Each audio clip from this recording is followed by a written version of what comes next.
branch of Fantasy Flight Games, and we're totally like built off of digital.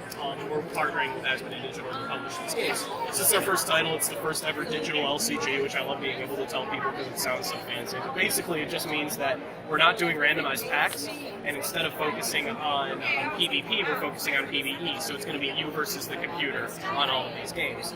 So we started out with Lord of the Rings because there's a huge, rich history of it in Lord of the Rings for the digital LCGs and the LCGs in general. And basically, the game is going to progress that way. It's going to be you versus Sauron, who's controlled by the AI. So we can jump into a demo if you guys have time. Sure thing, yeah. Let's do it. Yeah. Definitely. Cool. We're going to be moving from the King of Dale asks you to move through the Forest of Mirkwood to meet Grimnord. And these narrative screens are all fully voiced by Galadriel. It's all wonderful. I hope you continue there. We can get going. So you're going to be stricken by a couple of things here in this opening area. Have you played the tabletop card game at all? No. Awesome. So starting out from scratch. That's great. So basically, what it is instead of just being about combat, instead of just being about defeating enemies, you're also going to be questing on these objectives.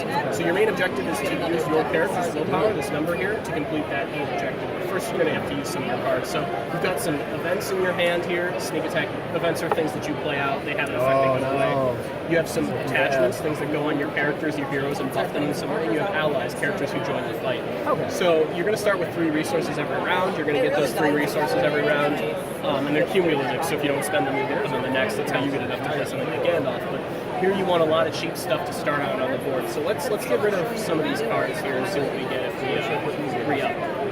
Okay, so this is a better opening hand. We got more allies, a couple cheaper guys, and some ways to get some more resources. So we got our objective here. We have to resolve hidden path to travel from the location. That's this objective here. We're going to get the first action. Instead of being turn-based, this game is round-based. So I'm going to take an action, Sauron's going to take an action, back and forth, until we're both out of stuff to do. So here you got the first move. You can either choose to play a card from your hand here, or you can play out of you can use one of your allies to click them, drag them over to attack, or you can quest on one of these objectives. And those are all things that you can do at any point in the game here. Your heroes determine your starting threat, so this number up in the top corner, that determines how much this number is going to start out, so you're starting at 30.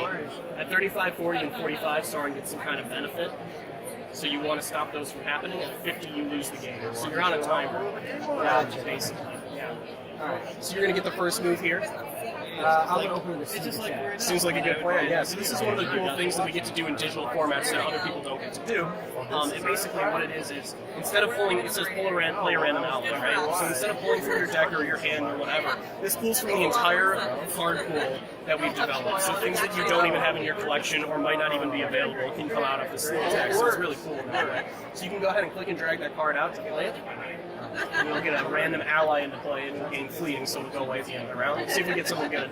Okay, so an archer comes into play, that's cool. So you get to deal 1 damage to one of these characters, maybe defeat them. So go ahead and click on one of these enemies here to do it. Boom. And then the archer will come into play. Nice. So you get an activation off of them too. We had a Gandalf come off with sneak attack earlier today. So nice. You missed the walk, yeah. Alright, so then Sauron attacks back, that's his attack, but you were going to lose that character anyway, so it's alright. Alright, so you can start clearing off his enemies and clearing objectives as well. Sure, grab some extra resources. That's going to give you a free resource. Sauron's going to make an attack now. Alright, that's fine. These characters are going to exhaust. So you can go ahead and click and drag one of these characters over. Let's have Gimli attack into this archer so he's going to attack. Easy as that. Let's see what he's going to do. He's still got his 3 resources. Alright, so he plays another enemy. But it's just a 1/1, that's fine. Let's click and drag Arwen over to that side objective there to clear it. Now, there's going to be objectives that you can have that have some kind of static effect on the board. That one's going to increase your threat every turn. Now that it's gone, you're not going to have to worry about that. But so beyond just worrying about the main quest, you have to worry about these other things he's playing, these other enemies that are coming into play, all this different stuff that you have going on. On August 28th.